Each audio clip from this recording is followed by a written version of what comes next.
हरिओम, माझं नाव महेश सिंह परीट, मिरज उपासना केंद्र।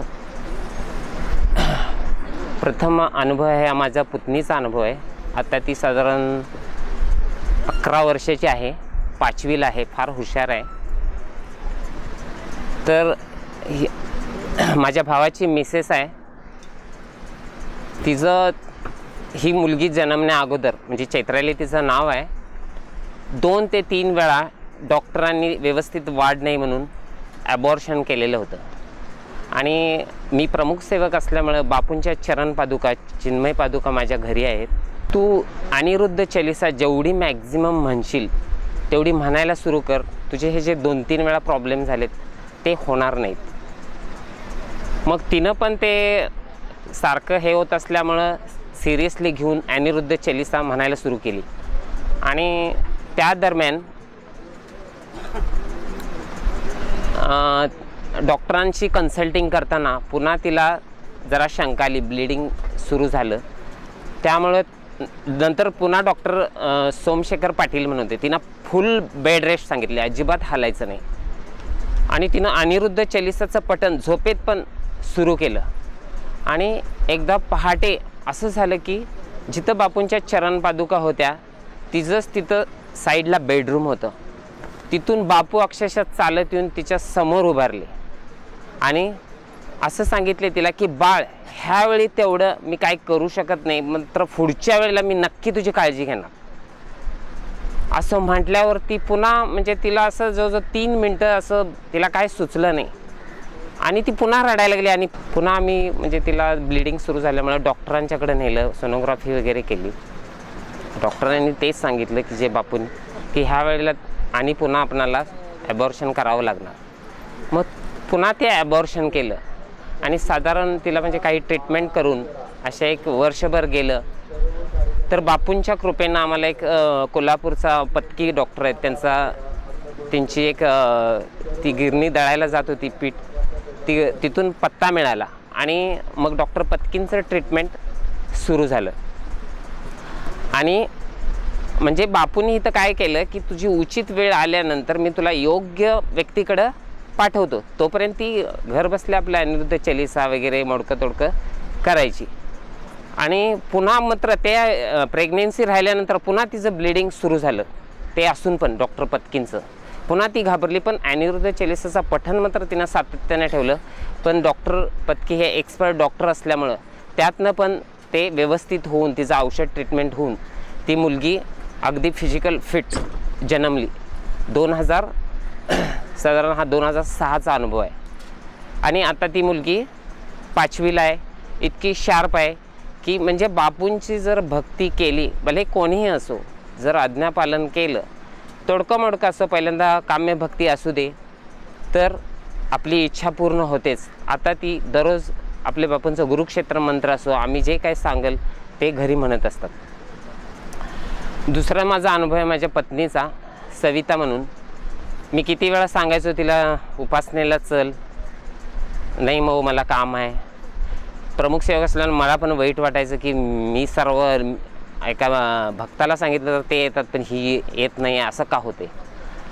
मग परवा 1 वर्षापूर्वी अशीच एक नॉर्मल तपासणीसाठी डॉक्टरांच्याकडे आम्ही गेलो, सोमशेखर पाटील, आणि त्यांनी सांगितलं की पिशवीमध्ये काहीतरी दोष आहेत आणि कदाचित ती पिशवी काढावी लागणार आहे। मी तिला म्हटलं आपण काढायला लागली तरी काय हरकत नाही, आपण सुचित दादांना पण कन्सल्ट करूया, मुंबईला जाऊया, आणि जरी करावं लागलं म्हटलं तरी आपण काहीही करूया ऑपरेशन, पण तू उपासनेला यायचं। मग आता संकटकाळी सगळं म्हणजे काय म्हणतात की आपण ती तयार झाली आणि ती उपासनेला पण यायला लागली। आणि 11 वेळा मात्र ती गुरुक्षेत्र मंत्र सतत तिनं 2 ते 3 महिने पठण केला। मग इतरांनी काय सांगेल ते उपासना पण ती करू लागली। थोडक्यात ते बापूंच्या नामाची तिला गोडी निर्माण झाली। आणि पुन्हा मी 1-2 महिन्यानं पुन्हा एकदा डॉक्टरांशी कन्सल्ट केलं आणि त्यांचे जे काय पेपर्स असतात सोनोग्राफीचे घेऊन मी दादांच्याकडे गेलो। दादांनी म्हटलं 1 महिनाभर औषध घ्या, थोडं 1 महिनाभर, आणि पुन्हा मला सांगा, कदाचित ऑपरेशन करावं पण लागेल किंवा नाही, पण मी 1 महिनाभरानं सांगतो. मग पुन्हा ते औषध दादांनी दिलेलं आम्ही 1 महिनाभर घेतलं आणि त्या डॉक्टरांच्याकडे पुन्हा गेलो आम्ही. आणि डॉक्टर म्हटले आता काय, आणि सोनोग्राफी पुन्हा केली तर त्यांनी सांगितलं आता काय ऑपरेशनची आवश्यकता नाही आहे.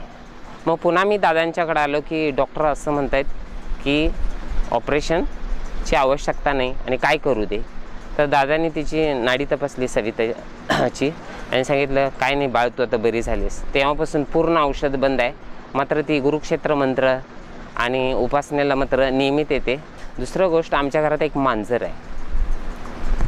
हा अनुभव बरोबर माझा मुलगा 2003ला, त्याचं नाव पौरस आहे आणि तो साधारण एक 3-4 महिन्याचा असेल आणि मांजर आमचं एक वर्षभराचं होतं आणि तिची पिल्लं होती त्या मांजराची पण.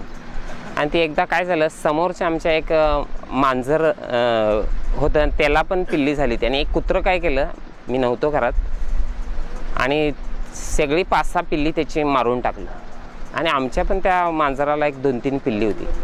मग मी काय केलं, लगेच वेटेनरी डॉक्टर, आमच्या इकडं मोठं दवाखाना आहे वेटेनरी डॉक्टरचा, त्या डॉक्टरांच्याकडे गेलो आणि म्हटलं हे पिल्लं बंद करता येतील का आपणाला, कारण आमचं मांजर आहे आणि ते दरवर्षी ते कोणाला देणं आणि शहरात आज मांजर पाळणं आणि ते देणं म्हणजे अवघड गोष्ट आहे. मग डॉक्टर म्हटले काही हरकत नाही, पिल्लं मोठी दूध प्यायला लागली की नाही आपण ऑपरेशन करूया. मग माझा महिना गेला आणि मी त्या डॉक्टरांनी सांगितल्याप्रमाणे त्या मांजराला एका बास्केटमध्ये घातलं आणि डॉक्टरांच्याकडे गेलो.